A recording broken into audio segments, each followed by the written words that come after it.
আমাদের প্রতিদিন নির্দিষ্ট পরিমাণে পানি পান করা জরুরি, কারণ শরীরের সব টক্সিন দূর করে শরীরকে চাঙ্গা রাখতে সাহায্য করে প্রচুর পরিমাণে পানি পান।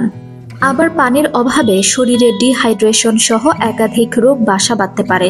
এর মধ্যে কিডনির সমস্যা অন্যতম। আপনার প্রতিদিন 3 থেকে 4 লিটার পানি পান করা উচিত, যদিও মানুষ ভেদে শরীরে পানির চাহিদা ভিন্ন হয়। সে কারণে আপনার প্রস্রাবের রঙই বলে দেবে আপনার শরীরে কতটুকু পরিমাণ পানির প্রয়োজন।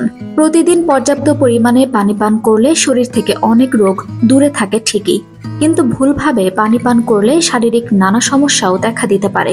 তাই পানি পানের সময় কিছু দিক খেয়াল রাখা উচিত। যে কথা শুরুতেই বলেছি তা জানা জরুরি। দাঁড়িয়ে পানি পান করা। আপনি রাস্তাঘাটে চলাফেরা করার সময় তেষ্টা পেলেই পানি পান করেন। বেশিরভাগ সময় দাঁড়িয়েই পানি পান করে থাকেন, কিন্তু তা কি আদৌ স্বাস্থ্যকর?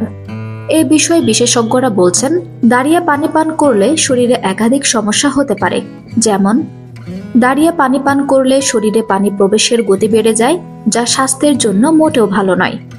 এর থেকে হজমের সমস্যা হতে পারে, পাশাপাশি স্নায়ুতন্ত্রের গোলমাল দেখা দিতে পারে, আর এ থেকে আপনি বাতের সমস্যায়ও পড়তে পারেন। আয়ুর্বেদ বিশেষজ্ঞরা বলছেন, দাঁড়িয়ে পানি পানে জয়েন্টে পানি জমে যায়, এর থেকে বাতের সমস্যা তৈরি হয়। আবার দাঁড়িয়ে পানি পান করলে শরীরে পানির ভারসাম্যও নষ্ট হয়, এর থেকেও জয়েন্টে ব্যথা বাড়ে।